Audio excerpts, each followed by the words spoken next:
Hello, ladies and gentlemen. This is Eddie Marcus, and I'm back. You know, I've come to you for some 30-some years now, and I've done everything I possibly could as far as trying to get you to realize and understand and to appreciate the fact that there is a God, and it is not a human being. It's a power that's unseen, and that power has given us all that exists, and has given us the experience and the wherewithal and the will to play a role in the existence of things. And he's given us an idea of how things are supposed to be done. And the fact that all of us, in order to live, we need oxygen. And he has provided that oxygen is in mostly everything that we touch and have anything to experience. It provides for us life. And we have other things that are common, like food, clothing, and shelter, education, health care, things to do while we're here. But he hasn't imposed what those things are, but given us the will to be able to provide for them as we understand life and understand God and one another.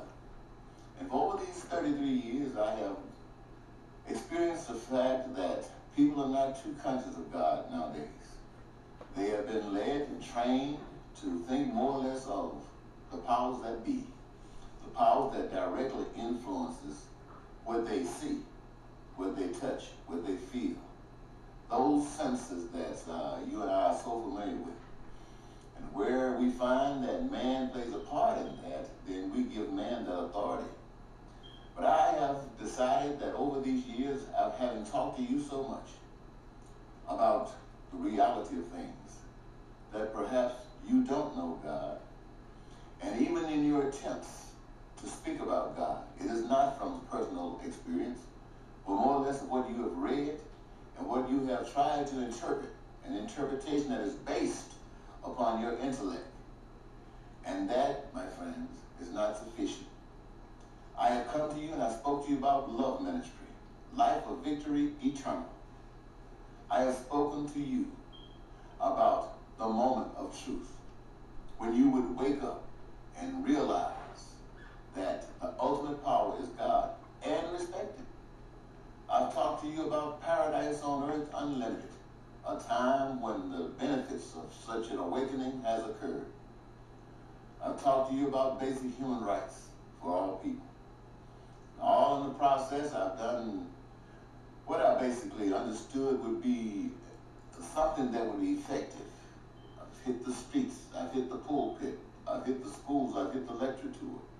I've hit the CD, the radio, the cable, DVD, I've done it all. And yet I can sit here today and find that it's a difficult conversation, but at the same time, the truth, that you have a long way to go to understand God.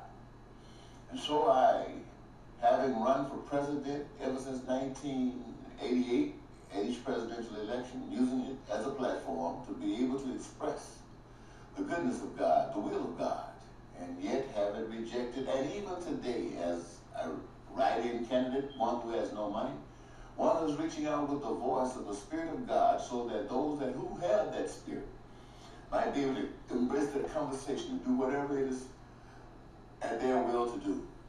That will cause a movement and awakening across this nation and across this world.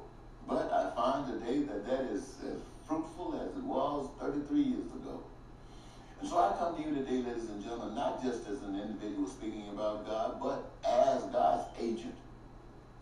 Now, I know many of you think that you can worship God any way you want and that's sufficient. Yes, God has given you the right to do that. But, nevertheless, that doesn't make it a work, an association, a direct expression of God, because God has given you that will. And so what I have chosen to do on my own, led by the Spirit within me, is to be an agent of God. You can vote for me as president if you want, but that's not necessarily essential. The thing that must be done here is that God must get representation here in America. And I want you to know that I am going to give God that voice in the middle of a voice from the Republicans and the conservatives, in the middle of a voice from liberals and Democrats, and a voice of all the variations that exist here in America. And my voice, I can say without a doubt, is the voice of God, because it's not a voice that speaks only to men or women or children or old folk, but a voice that speaks to everyone. It's the same voice that says, let them all have oxygen. It is the voice that says, let them all have food. It is the voice that says, let them have shelter. Let them all have education. Let them all have health care. Let them all have careers. And I say let them all because that's what God says. God required it for them to exist and be complete.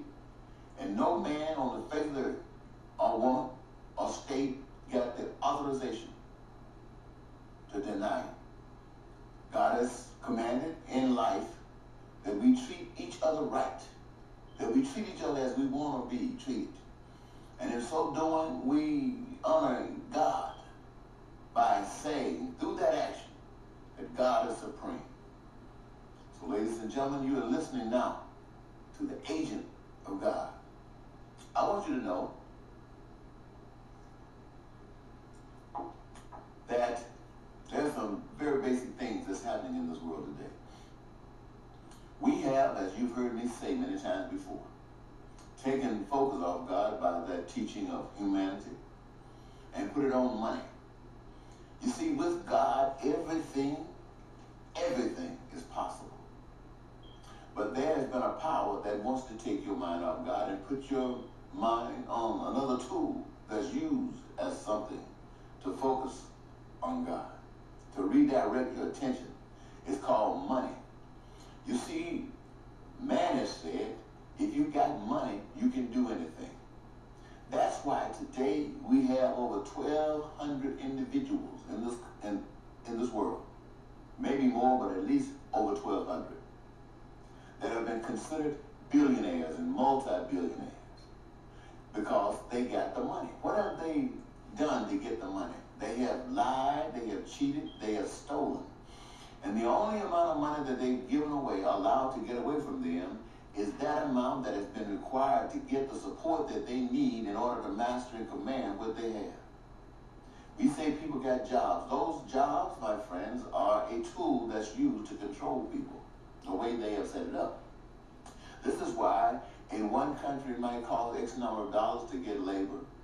But in order to get more money, you would take that labor force to another country where the standards of living are not so high, and you can underpay them. And that person who is responsible for that profession gets more money. So it doesn't matter about careers for everyone, life support for everyone. It's all about getting that money. Not too many years ago, there were a few billionaires.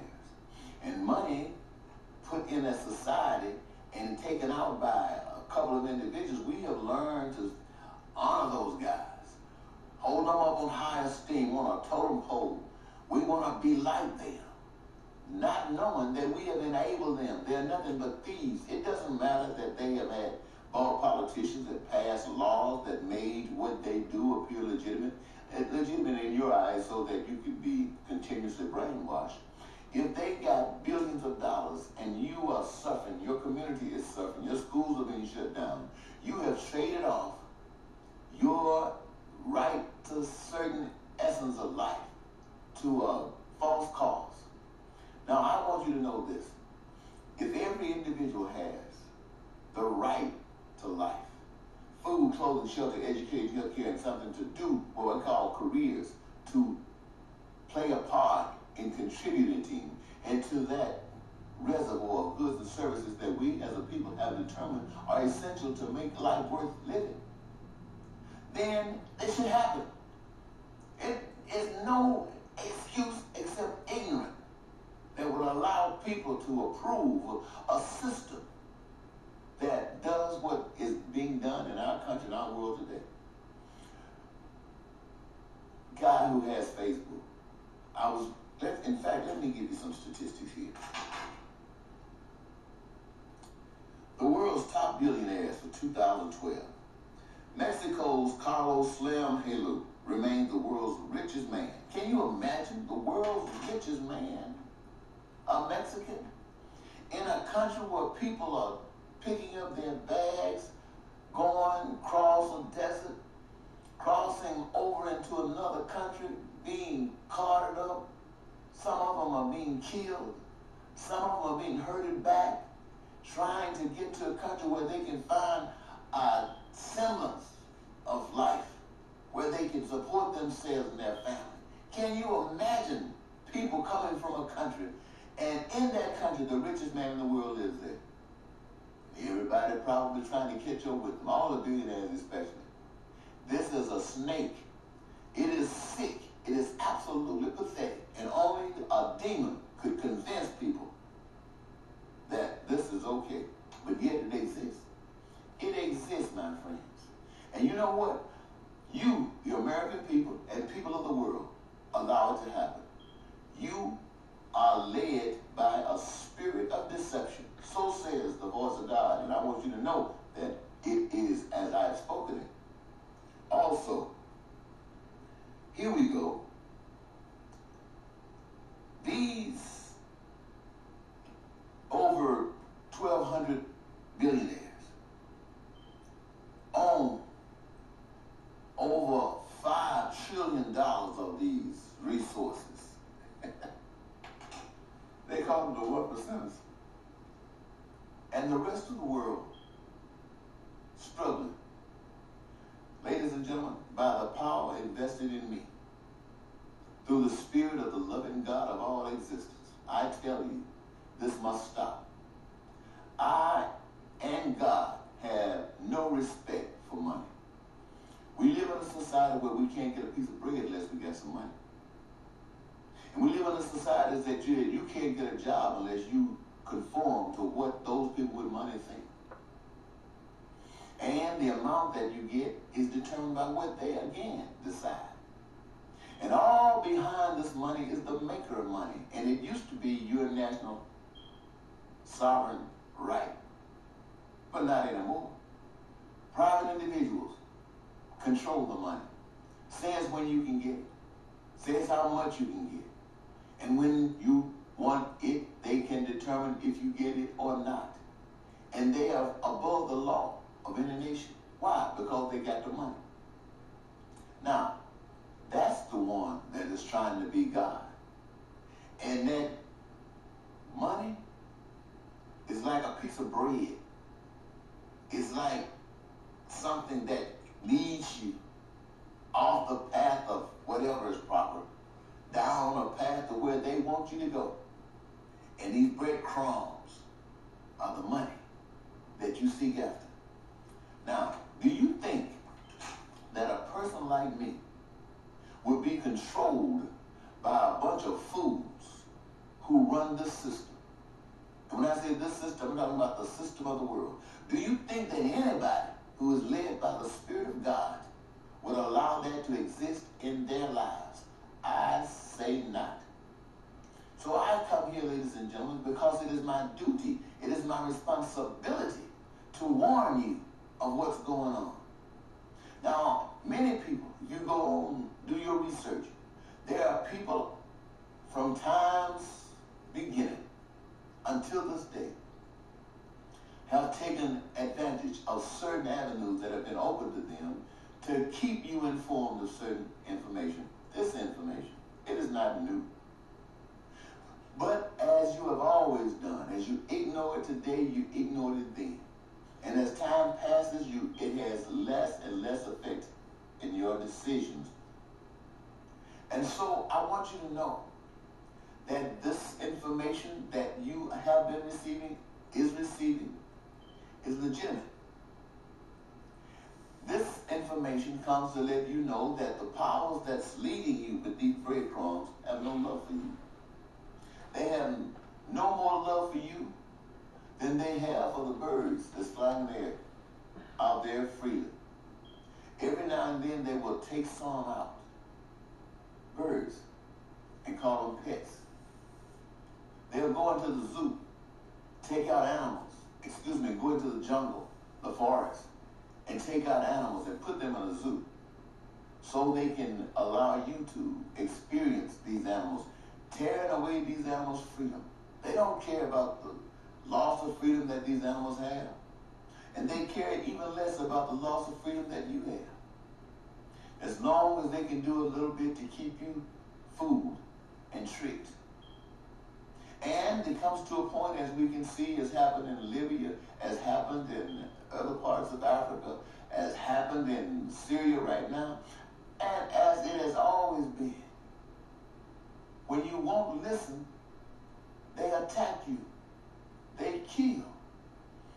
But God has said that every man should treat every man as each man themselves want to be treated. God has always said, also said, that you are not to respect any power outside of that power which is God. So if a man or woman or system comes to deny you the pleasure of God, you are supposed to resist it. And in Jesus' living, he says through his living that even if they take you to a cross and nail your butt up, you still go with the Creator, because the Creator is able to keep what the Creator has made. What the Father has joined together, let no man take asunder. And I'm not talking about a husband and a wife. I'm talking about your life.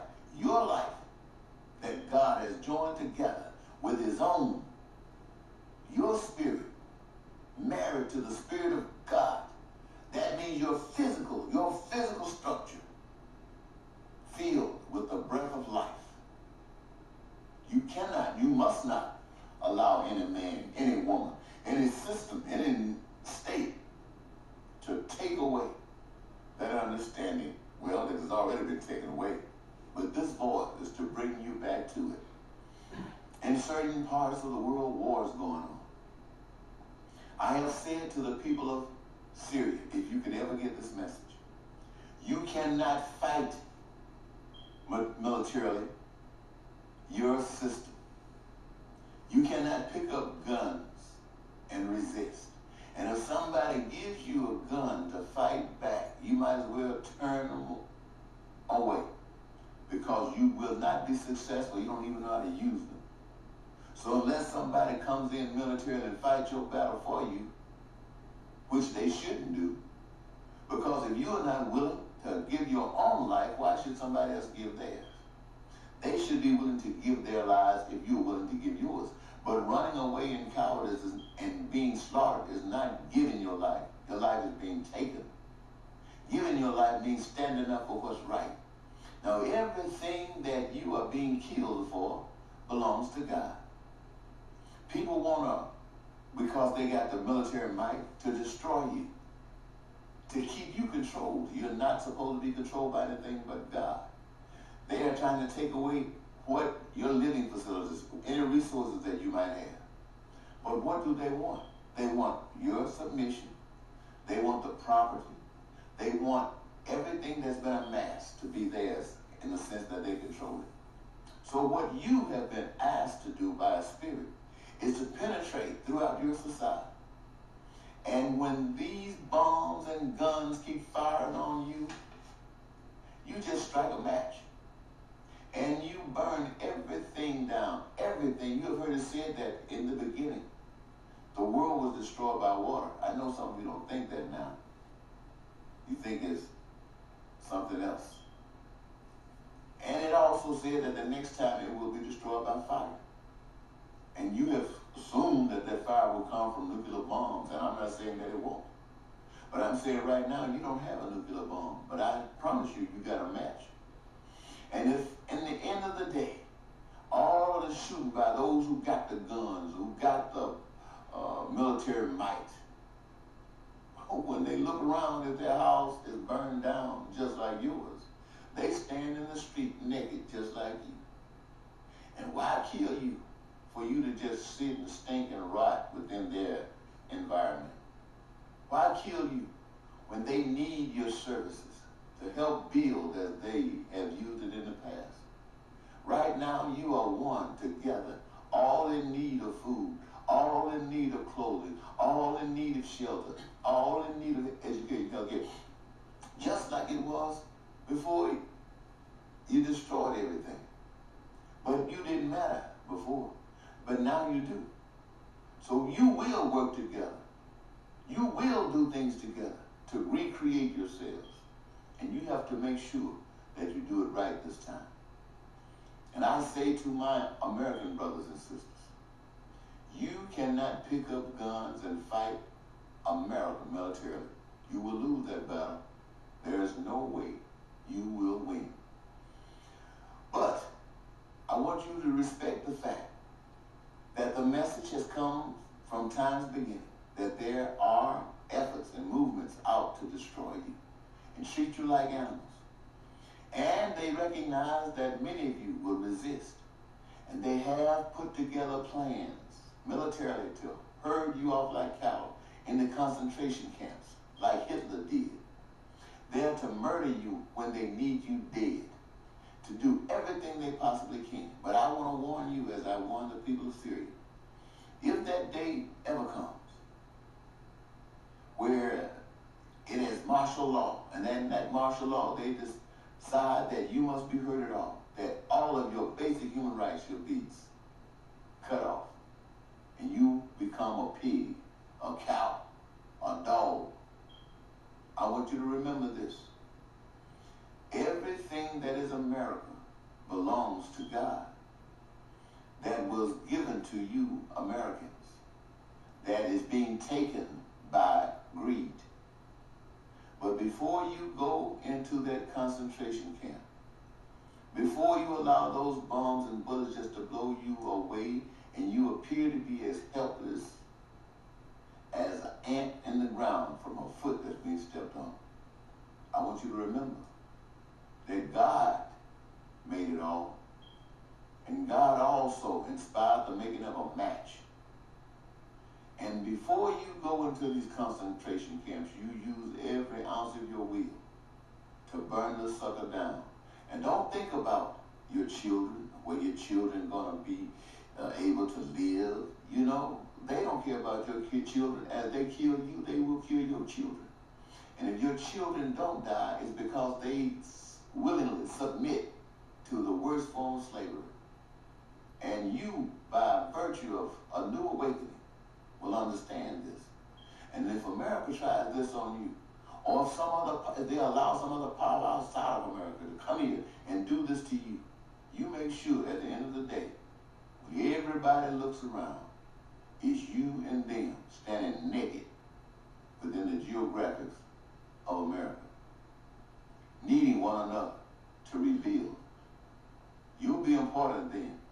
And you make sure that you never, ever again allow anybody to lead you that tells you that you are more important than somebody else. That tells you that if you come together and work with them, you can get yours and someone else will lose theirs. Don't you ever let somebody trick you into that bull. I tell you this today. And I tell you this because I have decided that you do not know God. The guys in the pulpit, you don't know God.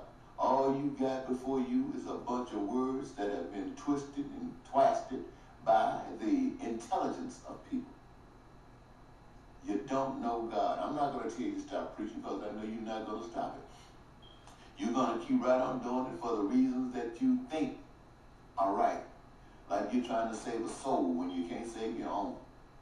Like you're trying to save somebody when you can't save yourself. The word has said that how can a man say he loves God when he don't love the people? How can the men amongst you say they can save your soul when they don't give a darn about your life? It can't happen.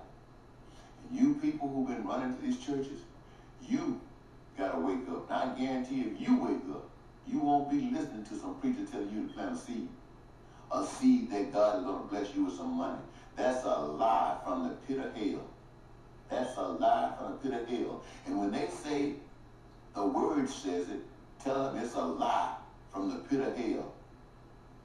God doesn't work that way. God does not work that way. God's going to bless you with a job working for the system that is anti-God. God doesn't work that way. You have been led to believe that. God doesn't work that way. Ask Jim Baker, PTL, praise the Lord. Ask him. Jim Baker's a changed man. I don't know about Jimmy Swaggart. I haven't heard from him in quite some time. But it doesn't matter, ladies and gentlemen. The truth is, and it never changes. Well, I'll probably be speaking to you real soon again on some subject matters as they arise from day to day. But I just wanted you to know this right now, that you are now listening to Heaven's Agent. Heaven's Agent. And why? Because thy will must be done on earth as it is in heaven. If something is going on and it is not like it is in heaven as the Spirit directs me, I am going to tell you, and I don't care who hates it. I'm not going to walk into another man's house and try to make him believe